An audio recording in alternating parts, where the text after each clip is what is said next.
Good evening, everybody. James Hancock here, back to review episode 2 of House of the Dragon, an episode called The Rogue Prince, which was written by series showrunner Ryan Condal and directed by Greg Yaitanes, if I'm saying that name correctly. In any event, in my last video about House of the Dragon, I mentioned how the first episode had nearly 10 million viewers on the night of, HBO's biggest premiere ever. Many more have watched it since. Season 2 is on its way, so whether you like House of the Dragon, hate House of the Dragon, or love House of the Dragon, or anything in between, a lot more House of the Dragon is going to be coming our way, and I'm excited. I think the first episode was strong. This episode, you could probably make a case for it being a little weaker or a little softer just because there was no giant jousting sequence or giant battle sequence, but for people who have read Fire and Blood, there are a lot of really cool moments and lines and details ripped straight from the text that were very encouraging. And it's building toward this enormous war that will be taking place down in the Stepstones, which has been teased in all the trailers, as well as for the trailer for episode 3. And I'm going to show a little map here of basically the region that is being discussed, because I think a lot of times for people who aren't giant fantasy nerds, they're like, where the fuck is all this stuff taking place? But on this map, you can see where Dragonstone is, High Tide, which is the capital of Driftmark, which is the seat of House Velaryon. And then you see down below the Stepstones, which is kind of like a series of islands that controls all the trade to and from King's Landing. And basically right now, a bunch of pirates are running rampant down there. But in terms of like the power struggles and power dynamics that are always at play in this show, anything that slows down trade or shipping lanes or anything like that obviously reduces the wealth and power of House Velaryon. And so as we see at the end of episode 2, House Velaryon and Daemon Targaryen are going to enter into a bit of an unholy alliance and go to war down there, whether it's sanctioned by the king or not. And for people who have read Fire and Blood, which is right over my shoulder, there's a lot of cool shit that's going to be coming our way, and I'm interested in seeing more of this so-called crab feeder. We've had only like a small taste of his look and his tactics, but some of the darkest shit we've seen so far are these half-dead bodies that are still kind of writhing in agony on the beach, being hammered and staked into things where they can't move away and just allowing the crabs to slowly but surely eat them. Not a fun way to spend your last moments on this earth, so bring on a battle with the crab feeder. I'm in. And before I get to my official breakdown, I do want to mention one thing that had me concerned last episode, but was totally absent this episode. As we saw in the first episode, Viserys was basically trying to explain to Rhaenyra that 180 years in the future, there's going to be a crisis, and that the Targaryens need to be there on the Iron Throne to fight it. And I thought about it all week, off and on. I was like, God damn, like a crisis that's going to happen in 180 years in a world where people live to be like 30 or 40. That's hardly a pressing, urgent, kind of like dramatic, I guess, a source of tension for a show. And a battle for succession will always be exciting enough. I mean, whether you're talking about the show Succession, where you've got a family fighting for a media empire, or a show like House of the Dragon, where all the Targaryens are competing for who's going to sit on the Iron Throne, battles over succession and tensions within bloodlines and all the various kind of shifting alliances will always be fascinating. That's all the show needs to keep us riveted. And I guess I can understand why they're trying to make Viserys and Rhaenyra seem a little bit more like they're the good guys. But I just hope that the show will be very light in those efforts, because this drama that we're about to see unfold throughout this season and the next season, as we've seen, we don't really need good guys. Are you interested in Daemon Targaryen because he's a good guy, or just because he's a bad motherfucker and he's fascinating? Or the Sea Snake, he's a bad motherfucker and he's fascinating. I don't need a lot of pure and good and noble people to continue watching this show. And honestly, the less pure and noble the show is moving forward, the happier I'll be. So let's get into all the details of what I liked and disliked and what I was indifferent toward in this episode. So first and foremost, shout out to the brand new intro with blood flowing through. I couldn't tell if that was a model of Old Valyria or if that was a model of King's Landing on all the various houses. In any event, I need to go over that with a fine-tooth comb. I was just watching it. I was like, oh shit, this is kind of cool. It's still a little weird hearing the Game of Thrones theme song, but I get it. Branding matters, but yeah, I feel like this show wouldn't be the worst thing if it were to have its own music. In any case, after that, we get one of the first of many meetings of the small council, and there's all sorts of tension going on, and we're already seeing battle lines being drawn amongst people who are, in theory at least, on the same side. But we see that there is growing pressure within the Stepstones, and the Sea Snake's not getting listened to when it comes to his concern, and he wants to take on the pirates because from his point of view, these pirates don't represent the free cities, and Viserys is trying to avoid a war with the free cities that are across the way. He wants to avoid war unless he absolutely has to. And it was interesting hearing Rhaenyra chime in saying, well, we've got dragons. Like, why don't we just send some dragons? Like, I'll go. I was like, bravo. That's how Targaryens think. Bring in the dragons and burn those fuckers up. But more to come on that, as we saw in the teaser for episode 3. But then the big debate is who's going to take the open slot in the Kingsguard. And I have to say that so far I'm enjoying Graham McTavish as Sir Harold Westerling, who's the current Lord Commander of the Kingsguard. He just looks fucking cool. He hasn't had really any scene-stealing moments yet, but I like his presence. But as we see him kind of showing all these candidates, Rhaenyra really wants somebody with actual, real combat experience as opposed to just tournament experience and like hunting down bandits in the woods and that sort of thing. And so she chooses Criston Cole because not only is he going to be the new member of the Kingsguard and protecting her father, but he's going to be kind of like a bodyguard for her as well. And there's a teeny bit of pushback from Otto Hightower, but he gives in. And as a big, giant fantasy nerd, I have to admit, I did enjoy the brief little explanation about the history of Old Valyria that's given to Alicent by Viserys. He's obviously a big history buff. And Valyria is fascinating. Anytime a writer only teases little morsels, it allows your imagination to interact with the text in a way where you're always kind of imagining something bigger or grander. And George R.R. Martin very wisely has always been very sparing in whatever details he provides about Old Valyria. Like we know that Balerion the Black Dread was one of the few dragons that was alive while they were still there. And we get a few details earlier in Fire and Blood when it's teased that one character actually has gone to Old Valyria and back, but nobody can say for certain because she dies of these horrible, basically like kind of vampiric parasites before she can like really amplify where she's been. But basically it's a place of black magic and dragon riders and incredible wealth. And just imagine an environment with nothing but Targaryen families or families like the Targaryens that are always competing for power. It makes the battles for the Iron Throne seem almost minor by comparison. So I'm always appreciative of the details of Old Valyria, but I recognize that they always need to leave a little bit of mystery, otherwise it will stop feeling so grand. But one of the major plot threads of this episode is who is going to be Viserys' second wife. Whether he likes it or not, he has to marry again. He has to propagate his line, as they say.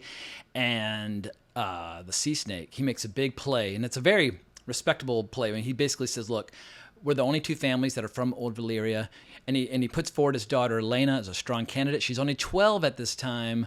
So as her parents tell her, she wouldn't have to bed the king until she's 14. I mean, this is some dark shit. But what was interesting about the conversation between Laena and Viserys was when they mentioned how the large dragon Vhagar is missing. So that was just a teeny tiny little kind of throwaway line. But Vhagar is a very important dragon in the overall mythology of Game of Thrones. And at this time in this continuity, it's the largest dragon out there. So all I can say is you will see Vhagar again before too long.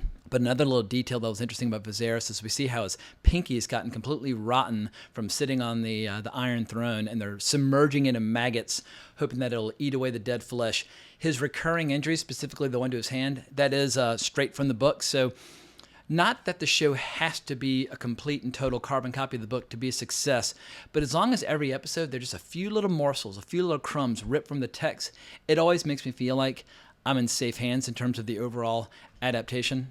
And as far as his next marriage is concerned, Rhaenys gives Rhaenyra some very harsh truths about how no matter how many times her father says that she is his heir, that once his next marriage starts producing sons, that the people of Westeros, they would rather see the realm burn than not have a man on the throne. So it'll be interesting to see if and when Viserys starts producing heirs. Once again, if you want to know what happens, just read the book.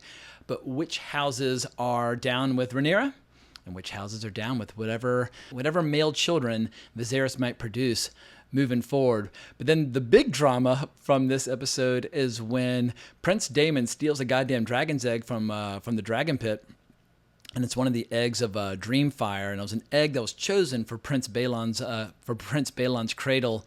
But as it turns out, Prince Daemon is planning on marrying his lady friend Mysaria, and that at least he is claiming she is pregnant. And the tradition amongst Targaryens is that when you put an egg in the cradle with a baby, eventually that egg will hatch and they can form a bond early on. Like, there's some dragons that are so old they do successfully bond with a couple different riders, but it's very rare for them to do so. But the best way to bond a dragon rider or a dragon lord or a Targaryen with one of these creatures is to have the egg hatch in their cradle so they immediately form that rapport. And that's what he wants for his child with Mysaria.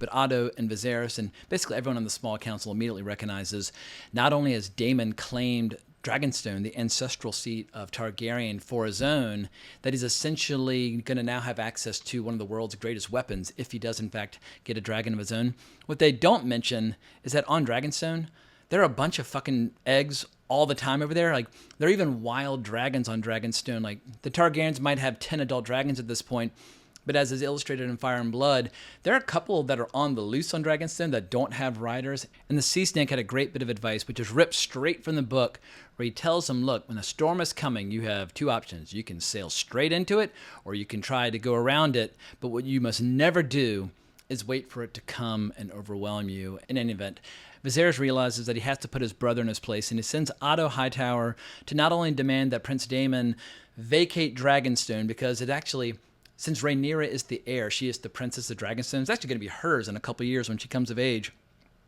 but that he also has to send Mysaria away, and that he has to give back the egg and basically follow orders and do as he's told. And this, for me, was my favorite part of the show so far, when see Otto and his men arriving on Dragonstone. And Dragonstone's an old volcanic island, and it just looks so fucking cool. It never looked this cool when they showed it in Game of Thrones. And there's this beautiful shot of this lengthy walkway leading up to Dragonstone, and just the scale and the design. And I was salivating and drooling as we see this face-off forming on the bridge between Otto and Daemon. And once again, Matt Smith, he's just pulling out all the stops, kicking so much ass as this character.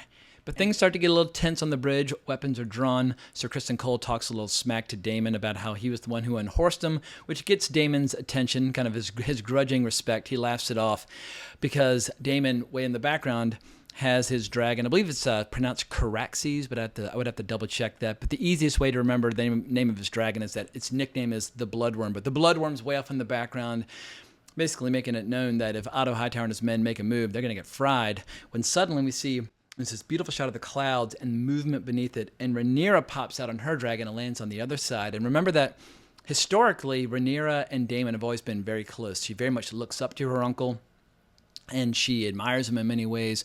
So I knew nothing really nasty was going to happen, but she has to remind him that he has claimed the seat that will be hers in a matter of years, and that basically he's been a bad boy, and he needs to start kind of doing as he's told, as the rest of the Targaryens do. And she even tells him, look, either kill me now or end all this bother. And so he hands back the egg. So mission accomplished. But meanwhile, back in King's Landing, Viserys is weighing the pros and cons of marrying the Sea Snake's daughter. And there are a lot of pros and cons to take into account. He desperately needs Driftmark as an ally. It's the wealthiest house. The Sea Snake is his master of ships. Strategically, he needs those ships in order not to appear weak to his enemies, and so on and so forth. And he's of Valyrian blood. So if he were to marry his daughter, obviously that would be great. But he's got a lot of hesitation. And he goes over all this with his daughter, and he discusses the marriage and succession, and then he reaffirms her position. But finally, he announces that he is going to marry Alicent, which royally pisses off the Sea Snake. Obviously, Otto Hightower, who's been working his magic and trying to manipulate this outcome, he's going to be thrilled. But the Sea Snake feels like he's been, once again, passed over. His wife was passed over for the throne a while back, and now his daughter's been passed over as an opportunity to merge their two houses together. And we see how Rhaenyra, for the first time, is having a parting of the ways with her friend, where got to be a weird thing when your closest friends and peers is going to marry your father. And so, anyway, all I'll say is pay very close attention to Rhaenyra and Alicent, because that dynamic and that rivalry is going to get very interesting in the years to come. And then the last big scene just absolutely had me doing cartwheels, where we see the Sea Snake forming an alliance with Daemon.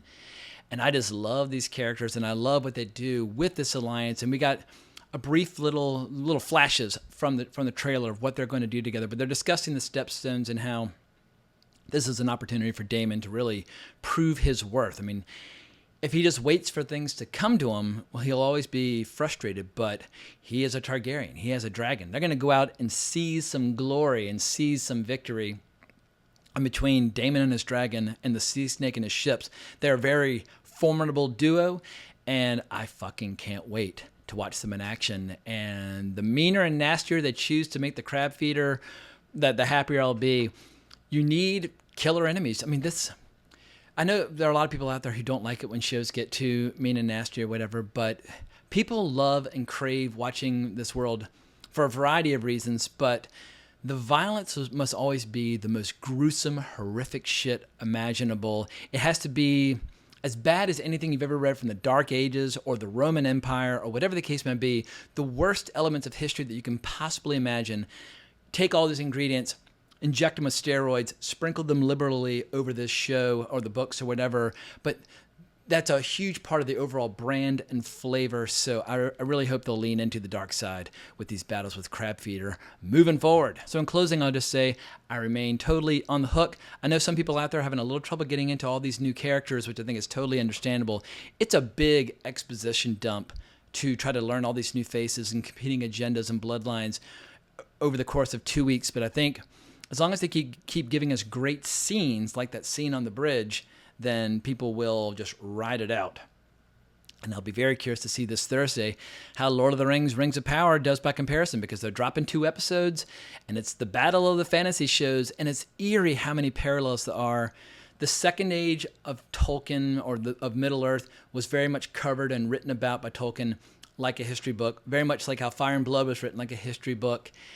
And at any rate, I'm not going to prejudge Lord of the Rings Rings of Power, but they've got their work cut out for them competing with this monster over here on HBO. But before I go, I just want to tell everybody, if you haven't heard already, it's Smooth Sack Summer. When you're playing in the summer sun, make sure you're escaped from pubes to bum. That's right, this is the summer, as long as summer lasts, to keep your balls cool while still looking hot with Manscaped. The leader in below the belt grooming is making sure we all have a ball this summer by giving our pants partners everything they need to stay fresh. Dive headfirst into Smooth Sack Summer by going to manscaped.com for 20% off and free shipping with our code WRONGREEL. That is WRONGREEL in all caps.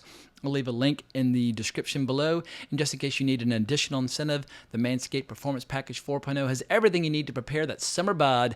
Inside this package, you'll find the Lawnmower 4.0 trimmer, Weed Whacker ear and nose hair trimmer, Crop Preserver ball deodorant, Crop Reviver toner, Performance boxer briefs, and a travel bag to hold all your goodies. So if you like what I do on this channel, and if you like what I do with my podcast, Wrong Reel, buy yourself some ball raisers, and you'll be supporting all of my endeavors. But I look forward to hearing everybody's reaction to this episode. Leave a comment down below, and please remember to like the video, subscribe to the channel, and hit that notification bell, and hunt me down on Twitter at Geeking Out if you want to talk more. But I hope everyone has a great week, but more importantly, as always, onwards and upwards.